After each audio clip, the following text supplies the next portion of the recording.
Welcome back. Welcome back to the Kovacs report. You're probably saying, hey, Angelo, where's all the Age of Revelation tie-in reviews? Well, I'm going to tell you. I'm going to tell you right now. So, get ready, okay? It's not a rant. Don't worry, it's not a rant. Just an explanation. But before we get into it, don't forget, like the video, hit subscribe. You know the drill. So, where are the Age of Revelation reviews this week? Well, they're not coming. Why? Because I read all 4 of them, as I do every single week.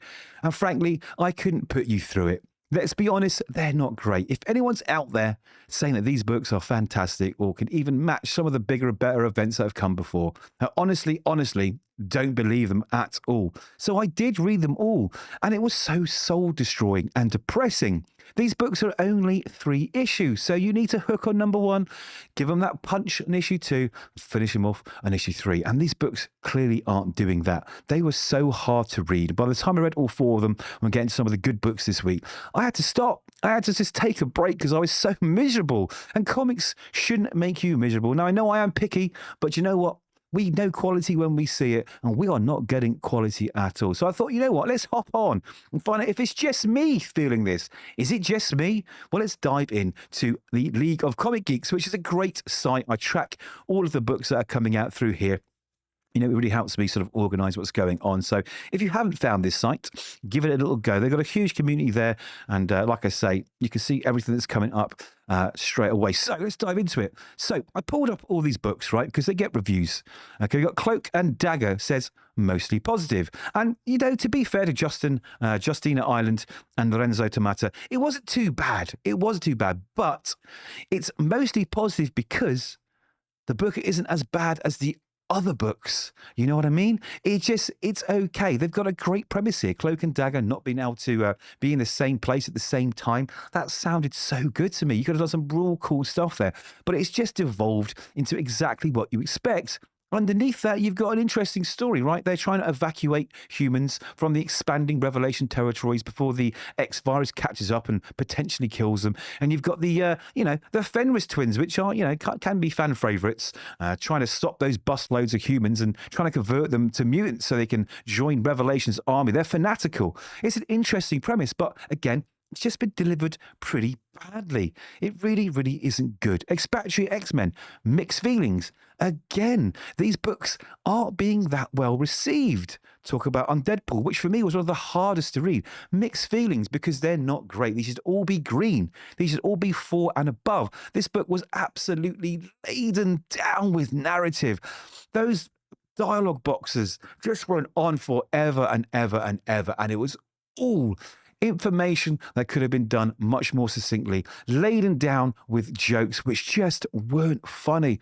Deadpool. Now, I know we're used to his incessant babbling, but this just went on forever. I thought this book was a triple-sized special annual edition because that's how long it took me to get through it. There was a little bit of character development with the young girl he's trying to save. And again, there's an interesting premise there. He has to eat zombies to stay Wade. If he doesn't, he reverts to the zombie side of his sort of messed up mutation and just kills everybody. It's really interesting, but again, delivered really badly, executed poorly. It's not fun at all. Then we have X-Vengers, who again, mixed. And this purely is a Kamala Khan .2, okay? It really is. They want Danny Moonstar to be their new sort of flagship character alongside, Kamala Khan, because Marvel are all about diversity now at the expense of good story. Now, you can still have diverse stories, make them good, but this is being thrust upon us. Now, a lot of people are very happy that she's in the book, so am I. She's a great character, and she is getting her own solo series, I take it, and but it'd be more integrated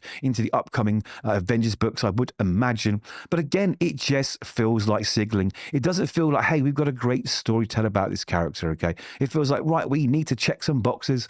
We need to tick those boxes and make sure that we're, being diverse. But you can be diverse. Just give us good stories. It was just awful. And it doesn't end there. All of these Age of Revelation books just seem lackluster. There's a couple of good ones. The one-shots are okay. I think the Book of Revelation is pretty good. And Tony Fleek's Omega Kids is probably the best one out of the whole bunch. But on the whole, it really is mixed. It's yellow. It's not a green little bubble there saying this book is good. Now, I'm a small comic book channel as well, okay? So I don't get tons of views. But even my Age of Revelation tie-ins, they're suffering. They're not getting many views. That says something to me because obviously all of my viewers are attractive, good-looking, intelligent, articulate, informed comic book readers, right? You know, and that says to me that they're just not interested in these books anymore either. Now, of course, there is a majority of people, you know, that will say, oh, you know, you're just being too hard on these books. I don't think I am. I think that's actually a minority, in fact. Same with the people that are saying these books are great. I think they're drowning out the people who, you know, generally don't like these books. And Marvel don't listen. That's the problem. Marvel do not listen. It's very, very clear the editors and the higher-ups at Marvel just don't care. They're going to do what they want. It's not about, you know, giving the fans, giving their customers what they want anymore. It's about telling them what they believe. And there lies the problem. Let's just look at DC's books here. Okay, let's just jump to, you know, Absolute Batman number 14, 4.8, exceptional. And it really was actually. Wonder Woman, 4.4 out of 5. You know, very, very positive. Batman Green Lantern, 4.1. It's all green. DCK.O. Now, I know this is a mental, over-the-top series, right? And it could fall flat on its ass. But look how well it's doing. It's crazy. It continues. Detective Comics. These are all books out of this week. 4.1 out of 5. Very, very positive. It's just crazy. Like, Marvel books should be just as popular, and they're really, really not. And you say, okay, well, look outside. You've looked outside of the, you know, the main DC event there. Let's look at them. It's a little bit more favorable. Okay, well, is it? The Marvel Knights Punisher, 3.4. It is mixed, and I read it too. It is mixed. I love Jimmy Palmiotti. I think Dan Panasene's doing an amazing job of the art, but it's just not as strong as all the other stuff. We've got the new Daredevil Punisher book also out this week, you know, and that's mostly positive. So we're getting there. And then we've got the book that is absolutely slamming all books this week, The Infernal Hulk. You know, it's just not doing it. Okay, it's too few books from Marvel that are hitting those highs, and DC really are trouncing them. They really, really are. I think some other people have maybe done videos about, you know, DC is killing Marvel, this, that, and the other. But this isn't one of those videos. It's just showing that week in, week out, DC books are being much more well received because they are trying to tell better stories, take more risks, and do something that the fans actually want to read, you know? It's just sad. It's a sad, sad, sad state of affairs. And indie books are absolutely smashing it. You know, Feral by Tony Fleek's a great book. You've got Rick Remender absolutely pumping out some of the best indie books at the moment of all time. You know, with The Seasons and Escape, which I think was out this week too. There it is, Escape number 4. Really one of the most resonant books I've read this year. A contender for one of my books of the year. You know, they're all better than what Marvel are doing right now. Galactic from Distillery, absolutely fantastic book. Let's click on that because I've not seen what the fans say about this one. Look at that. Very positive, 4.1. It's so cool. Amilcar Pinar's art is amazing, and Kurt Pye's story is absolutely what you want. You know, when you've got your favorite drink and it's lunchtime or whatever, and you want to sit back and just enjoy a really good comic book. I'm just disappointed. And I also a little bit soul destroyed by having to do all these reviews of Age of Revelation. So I am not going to review any of the tie-ins anymore. I'm going to review the main storybook and the one-shots, you know, the books that sort of cap it off and end the run before we go into Shadows of Tomorrow. Because frankly, it is depressing. It really is depressing. And you don't want me pumping out videos week after week saying, this book is terrible, this book is terrible. Now, I accept just the rule where I think I really need to tell people about this so they don't waste their money. But on the whole, that's not what this channel is about. It needs to be 85, 90% positive, all right? And then 10% being negative about stuff, because you still need to point it out. Otherwise, it's just going to continue. And like I say, Marvel and the editors and the higher-ups don't care. I really believe they do not care anymore. They literally say, this is what you are going to get, whether you like it or not. And they go, but look at the sales numbers, look at the sales numbers. And I frankly don't believe these sales numbers. Marvel will never give the actual sales numbers. Ever. They will never do it unless they get a book which goes so high into stratosphere, they want to boast about the number. Okay, and you get these top 20s and these top 10s, and you get sort of ICV2, whatever it's called, saying, well, this is the, a cross section from the comic book shops that are signed up to our system. And I don't think those numbers are fully true. But if you do look at those top 20s and those top 10, almost all of the books, okay, are DC. And I don't know how Marvel does it, because every week they manage to switch in. They manage to get Amazing Spider-Man in there, which I think is one of the worst books out there. I do not get it. I don't know what is propping up that book. Maybe it's people that are just completionists, or they're diehard loyalists, or there's 37 variant covers. And don't forget that book's out twice a month. I don't know what's keeping it in the top 20, because it just isn't good.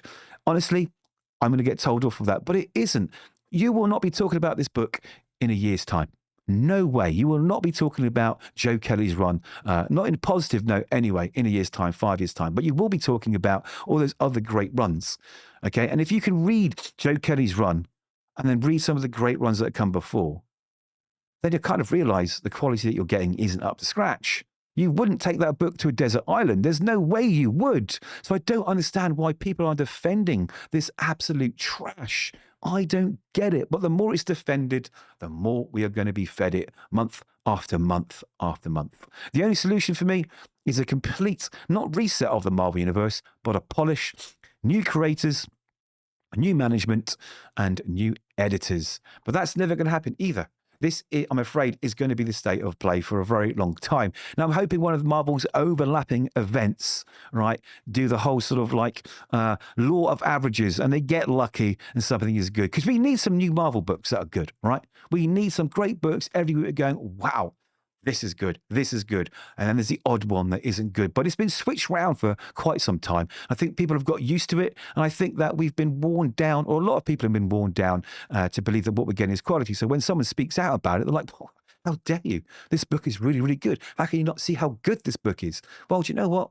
I think you need to see how good books used to be, right? And then come back and tell me that Joe Kelly's run, where he has Spidey in space and Norman Osborn running around as Spider-Man, tell me that's the epitome of quality from Marvel Comics. It really, really isn't. I mean, look at what's going on in Venom at the moment. Mary Jane's Venom.